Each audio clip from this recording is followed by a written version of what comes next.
Welcome to the Alcohol Minimalist podcast. I'm your host, Molly Watts. If you want to change your drinking habits and create a peaceful relationship with alcohol, you're in the right place.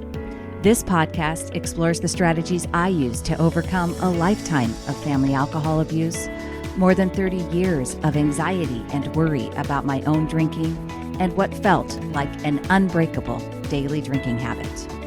Becoming an alcohol minimalist means removing excess alcohol from your life so it doesn't remove you from life.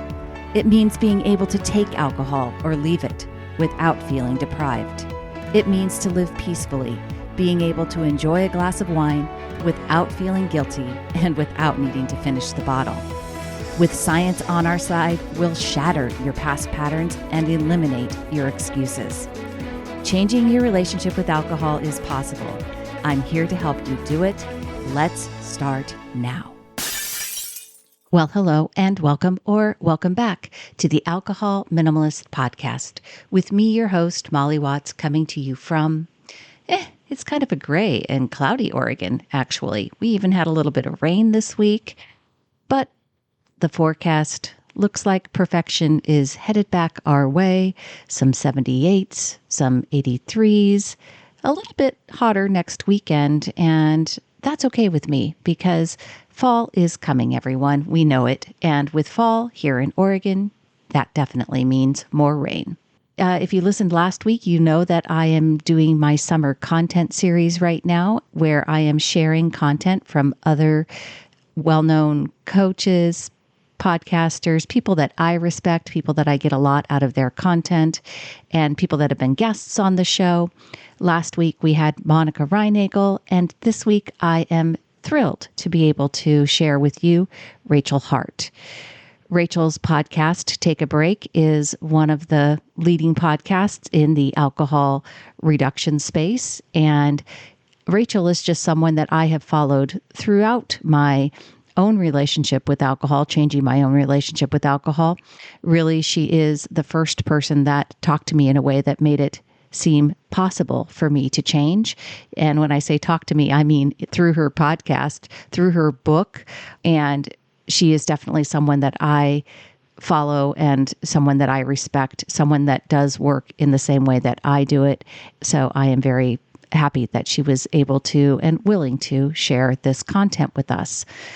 This episode that I'm sharing is one that she talks about not making absolute statements about who you are, but being willing to go in and look for and get curious about the reasons that you are choosing to not stick to a plan when off-plan things happen, not making it about who you are, but about what's happening in the moment. I think you're going to get a lot out of this episode. Everything about how to connect with Rachel will be in the show notes. And again, I appreciate you all being around for the summer content series. I am enjoying a little bit of time with my family. And even though it's cloudy here in Oregon, I'm still enjoying a little bit of respite. I will see you all on Thursday. So how many times have you turned your frustration about your drinking and how much you're drinking and the fact that you're struggling to say no to temptation? How many times have you turned that frustration into this sweeping declaration about who you are as a person? So you look at your drinking and you look at the inability to stop yourself from going overboard. And what happens? You think, oh, I must have an addictive personality. I'm just not someone who can moderate. When it comes to alcohol, I just don't have any willpower. Now, I will tell you, I believed all three of these things, and I had a lot of evidence supporting these beliefs accumulated over many, many, many years.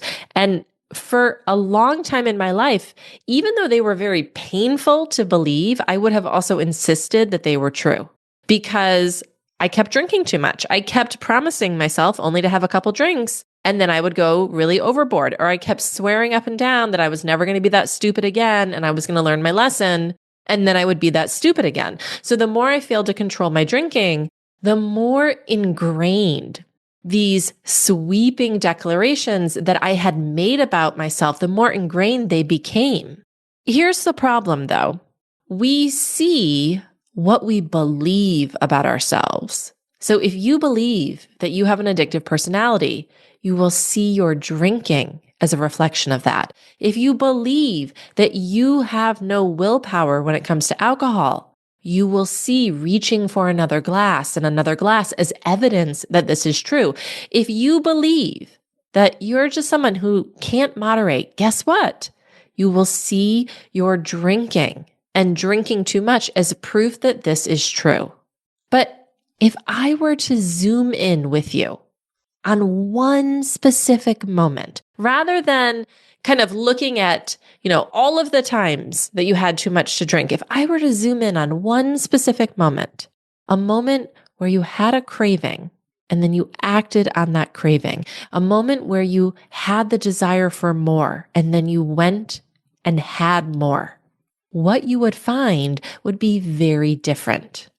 One of the things that I'm always hammering home on this podcast is the idea that your body doesn't make a move without something first unfolding in your mind. This is the basis of the think, feel, act cycle. And the think, feel, act cycle tells us that our drinking doesn't just happen. We don't have an action. We don't do anything without a thought and a feeling first. So it's not this spontaneous thing. How much you drink is a thought of those thoughts and feelings. Now, keep in mind that often they're happening at a very unconscious level, but they're still there.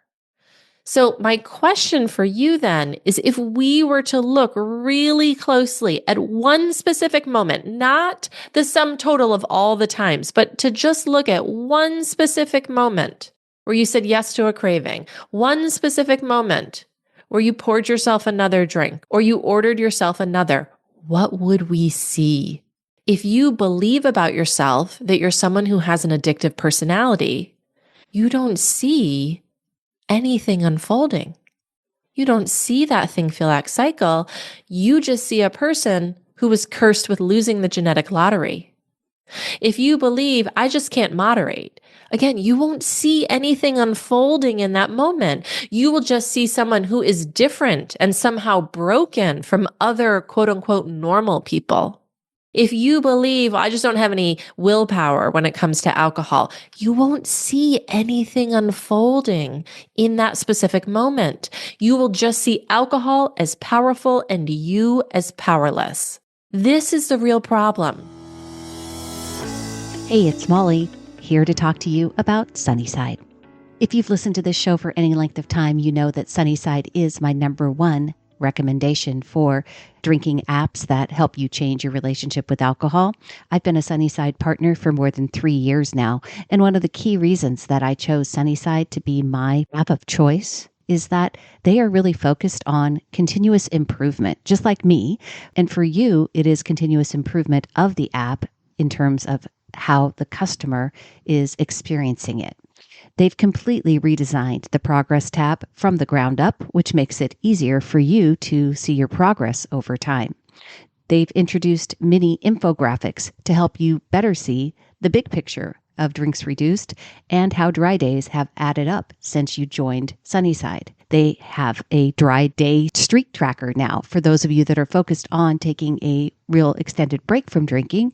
And they intelligently surface trends in your data to highlight any positive things for you, and like a steady decrease in overall drinks over the course of time. These changes and these improvements are something that Sunnyside has continued to do ever since I started working with them. You can check it out over at sunnyside.co/Molly and get started on a 15-day free trial today. Now, listen, I am not suggesting that you walk around repeating to yourself, oh, I do have willpower. I am someone who can moderate. I don't have an addictive personality, and that doing that is just going to magically fix your drinking. What I'm suggesting is that if you're willing to zoom in on one specific moment, that you would see something very different from your current explanation as to why you're struggling with temptation, why you're struggling with your cravings, why you're struggling to drink less. What would happen if you were willing to consider that there might actually be an alternative explanation for why your body made the move towards the drink that had nothing with these sweeping negative generalizations that we are so quick to make about ourselves when we don't like our behavior, but also when we don't understand it. Because when you zoom in on that specific moment, I promise the only thing that you are ever going to find is a thought connected to one of the 8 drink archetypes. That's it. You would find a thought like, I deserve it because I had a really crappy day. Or, who cares? Let's live a little. Or, this won't be fun if I'm not drinking too. Or a thought like, I'm bored. I just want to stop thinking. I just want to shut off my mind. I need a break. Or thoughts like, I don't want to feel like I'm sitting at the kids' table. I want this to be fancy. You would find a drink archetype. That's it. That's the only thing you're ever going to find. And guess what? These archetypes have nothing to do with you as a person. The archetypes are just a story that your brain unconsciously learned about alcohol. That's all it is. It's something that you learned, and it's something that you can unlearn. That's what you're going to find. If you drill down into a specific moment, you're going to find a thought connected to a drink archetype, not some sweeping generalization about who you are. That sweeping generalization about who you are, that all happens after the fact. So I want you to consider that you were not taught how to manage impulsive or compulsive behaviors other than hearing people say, don't do that. Don't do that. That's the information that we're given. But if nobody ever explains why you did the thing you said you weren't going to do, or the thing that you later come to regret, what will happen if you're not careful is you will turn that into a reflection of who you are. You will be grasping for an explanation. And when nobody gives us a framework to understand our behaviors or understand our habits or how they form, well, we just come up with what we think is the next best thing, which is it must be me. I'm just someone who. This is why it's so easy to end up knee deep in shame about your drinking. And I will tell you this, you can shame yourself for a little while, but in the long run, shame is not a useful or productive tool for creating lasting change because it feels terrible. It feels terrible. And guess what? We have learned that drinking is a temporary escape from the emotions that we don't like to feel, including shame. Trust me, I know this from experience.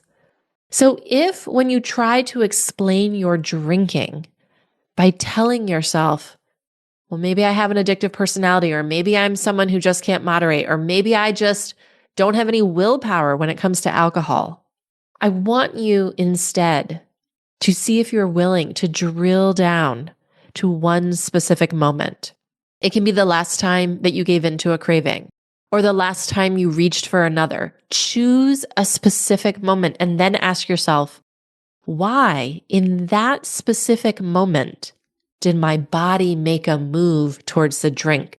When you go there, when you ask yourself that question, you'll have to start engaging with what was I thinking? How was I feeling? And again, I promise the only thing you're ever going to find is a thought connected to a drink archetype. And that is the very best news. Because what you're struggling with right now, it has nothing to do with you. I know it feels like it does. I know it feels like it's a referendum on you, but truly it isn't. I really want you to try this out. And here's the best thing about everything that I'm teaching you guys.